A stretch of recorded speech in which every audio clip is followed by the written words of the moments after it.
तुम्ही पूर्ण ताकदीनिशी लढत राहा. जोपर्यंत रेल्वे होत नाही तोपर्यंत तुम्ही माघार घेऊ नका. आम्ही सगळे त्यांच्या पाठीमागे भरभक्कमपणे त्या ठिकाणी राहू. आमदार खासदार हा प्रश्न बाजूला त्या ठिकाणी राहू द्या.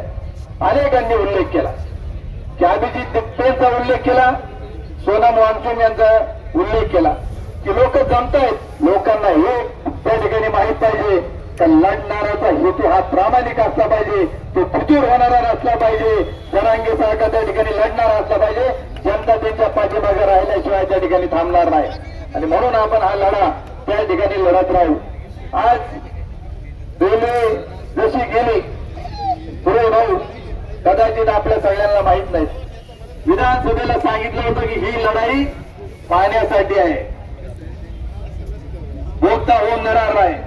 पण दुर्दैव एक आहे की आजपर्यंत जसा कुकडी प्रकल्प असेल, पुणे पाटबंधारे विभाग असेल, त्याची स्थापना झाली, तसं मुख्य अभियंत्याचं ऑफिस हे पुण्यामध्ये सिंचन भवनला त्या ठिकाणी होतं.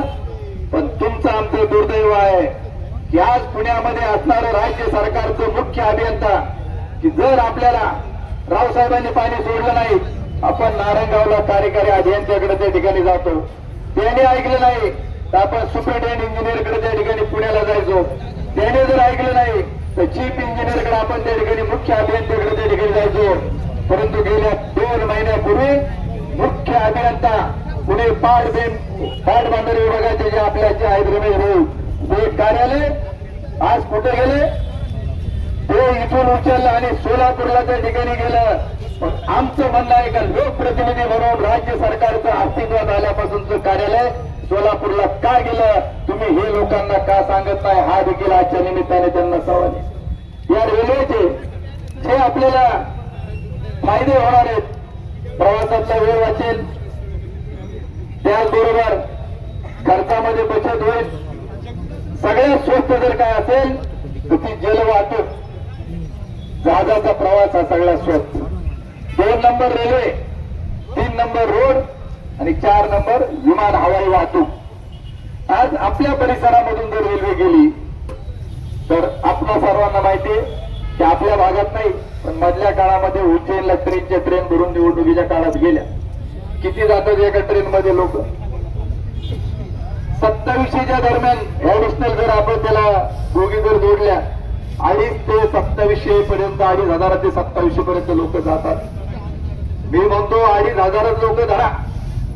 आज रस्त्यावरती सगळ्यांना इकडे जर जाणं येण्याकरता आपली वाहनं जर न्यायला लागत असतील आणि एका गाडीत सरासरी 4 माणसं जर बसली आणि 2,500 लोक याच रस्त्याने जर रेल्वेमधून त्या ठिकाणी गेली तर 2,500ला 4 लोकांनी जर भागलं तर किती? जवळपास 600 गाड्यांचं वाहतूक याच्यावरून कमी होईल. लोकांची बचत, त्याबरोबर प्रदूषण त्या ठिकाणी कमी होईल, वेळ वाचेल. याचा हिशोब देखील आपण सर्वांनी करणं गरजेचं आहे. आज या भागात निर्माण होणारा कांदा वॅगनने तो परराज्यामध्ये जाईल, बंदराच्या ठिकाणी जाऊ शकतो कमी खर्चात, त्यामुळे शेतकऱ्याच्या दरात वाढ होईल. पंजाबवरून जो बटाटा आपल्याला येतो तो जर वॅगनने आला, जसं सिमल्यावरून खाली पंजाबला ट्रेनने त्या ठिकाणी आणला जायचा, जर रेल्वेने जर तो आला तर आपल्याला बटाट्याचं देणं देखील स्वस्त होऊ शकतं आणि त्याचबरोबर शेतीमालाची वाहतूक कमी खर्चामध्ये होते. आज खतं जर घ्यायची असतील, सिमेंट जर घ्यायचं असेल तर ते एकतर नगरला डेपोला लागतं किंवा तुम्हाला लोणी काळभोरला उतरावं लागतं किंवा बारामतीला लागतं आणि तिकडून जी वाहतूक ट्रकने आपल्याला करावं लागते. त्याच्यामुळे आपल्या भागामध्ये सिमेंट आणि खत हे देखील जादा खर्चाने आपल्याला खरेदी करावं लागतं. त्याचबरोबर साखर जर आपल्याला निर्यात करायची असेल कारखान्यांना तर ती देखील आपल्याला खडकीला न्यावी लागते. हे जे काय आपले फायदे होणार होते ते आपले काय आता आज रेल्वे नसल्यामुळं घेता येत नाहीत. पण उद्याच्या काळामध्ये आपल्याला ती रेल्वे कुठल्याही परिस्थितीमध्ये आणायची, यासाठी आपल्याला त्या ठिकाणी काम करणं हे गरजेचं आहे. आणि मला या निमित्ताने आपल्या सर्वांचा अधिक वेळ न घेता आपण सर्वांनी या रेल्वेच्या बाबत वेगवेगळ्या प्रकारचं मार्गदर्शन सर्वांना केलेलं आहे. एवढंच या निमित्ताने सांगतो की जसं आपण जे काय आहे की बिबट्याचं आंदोलन, दुधाचं आंदोलन, कांद्याचं आंदोलन, दिवसा विजेचं आंदोलन याच्यामध्ये लढलो, तुमच्या माझ्या पदरात काही ना काहीतरी पडलं, म्हणून उद्याच्या काळामध्ये देखील हे आंदोलन आपल्याला निश्चित तेवढं त्या ठिकाणी करायचंय. राजाभाऊंनी उल्लेख केला की वाड वडील गेले, त्यांचे रेल्वेचं स्वप्न अपूर्ण राहिलं. आता आपणही चाललो तरी रेल्वे काय आपल्याला त्या ठिकाणी पाहायला भेटत नाहीत. परंतु या तालुक्यातील तरुणांना आम्हाला या निमित्ताने सांगायचंय. काल तुम्ही उल्लेख केला, आम्ही देखील कॉलेजच्या परिसरामध्ये गेलो, तिथं देखील पॅम्पलेट वाटली, मुलांना सांगितली की एक लोकांची भावना आहे की आपल्या तालुक्यामध्ये ज्या ज्या वेळी आंदोलनं झाली, प्रामुख्याने 2 आंदोलनं आपली मोठी झाली आणि आम्ही देखील शरददादा सोनवणे त्यांच्याबरोबर बसलो होतो की आंदोलन कुठं करायचं, रस्त्यावर करायचं किंवा काय करायचं. की मधल्या काळामध्ये जी 2 आंदोलनं झाली त्याच्यामध्ये अनेक जणांवरती गुन्हे त्याच्यामध्ये दाखल करण्यात आले. जसं आपण दिल्लीचं आंदोलन पाहिलं, ज्या पद्धतीने मुलांना मारलं गेलं आणि आज त्याच्याबरोबर संपूर्ण देश जागा झाला.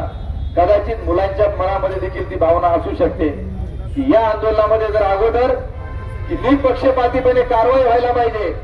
आम्ही DYSP मांडगे साहेबांना सांगितलं, वाघमारे साहेबांना देखील सांगितलं भेटून की ज्या ज्या वेळी आंदोलनामध्ये आमदार आले, खासदार आले, बिबट्याच्या आंदोलनात त्यांना मोकळं सोडून दिलं.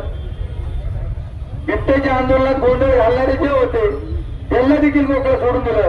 परंतु सामान्य कार्यकर्त्यांवरती गुन्हे त्या ठिकाणी दाखल करण्यात आले. आज जामीन मिळाला असेल, कोर्ट काय निर्णय घ्यायचा असेल, सरकार काय निर्णय घ्यायचा असेल ते असेल. परंतु आमची त्यांना विनंती अशा प्रकारची राहील की ज्या प्रकारे तुकाराम मुंडे साहेब अधिकारी कोणाच्याही तोंडाकडे पाहत नाही, कोणाची कंपनी हे पाहत नाही, भेसळ दिसली तर गदार करण्याचं काम करतो, तसं काम सगळ्या अधिकाऱ्यांनी निपक्षपातीपणे करावं हीच आमची सामान्य जनतेची तुमच्याकडून अपेक्षा आहे. आणि म्हणून आपल्याला सर्वांचा अधिक वेळ न घेता आपण 100% हा लढा जोमाने त्या ठिकाणी लढू, एकत्रित लढा लढू, पक्षीय राजकारण बाजूला त्या ठिकाणी लढू आणि ही रेल्वे झालीच पाहिजे यासाठी आपण काम करत राहू, एवढंच या निमित्ताने सांगतो. आणि आता आपल्याला यानंतर की एक बाबाजी दासकर यांनी निवेदन तयार केलं आहे, त्याच्यावर काही लोकांच्या सह्या आहेत, बाकीचे सह्या करतील. आता पोलीस अधिकाऱ्यांना देखील आम्हाला तुम्हाला सांगणे की मांडवे साहेब असतील, वाघमोडे साहेब, की आम्ही फक्त रस्त्यावरती त्या ठिकाणी येऊन, आज एकादशी आहे, लोक आळंदीला जाहीर करतात, आम्हाला कोणाची अडवणूक करायची नाही. परंतु प्रातिनिधिक स्वरूपामध्ये 5 मिनिट आपलं कोण प्रतिनिधी प्रांत अधिकाऱ्यांचा त्या ठिकाणी असेल त्यांना त्या ठिकाणी उपस्थित राहायला सांगा. आम्ही सर्व मंडळी येऊ, त्या ठिकाणी थांबू, ते निवेदन आपण त्या ठिकाणी स्वीकारा आणि आमच्या भावना या सरकारपर्यंत कळवण्याचं काम प्रशासक म्हणून आपण त्या ठिकाणी करावं.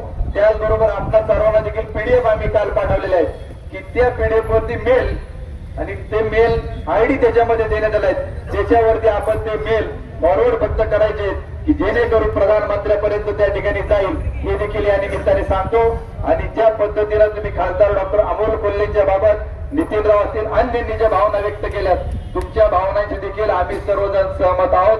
आम्ही त्यांना एकच या निमित्ताने आज मी फोन करेल की खासदार साहेब, उद्या तुम्ही जर पंतप्रधानांकडे जाणार असेल तर तुम्ही त्या ठिकाणी रेकॉर्डिंग तुमचं त्या ठिकाणी करा आणि स्पष्टपणे मोदी साहेबांना सांगा की माझ्या मतदारसंघात ही रेल्वे झालीच पाहिजे. ती जर झाली नाही तर उद्याच्या काळामध्ये मला सुद्धा रस्त्यावर त्या ठिकाणी उतरावं लागेल, अशी मागणी त्यांनी उद्या करावी असं देखील या निमित्ताने सांगतो आणि थांबतो.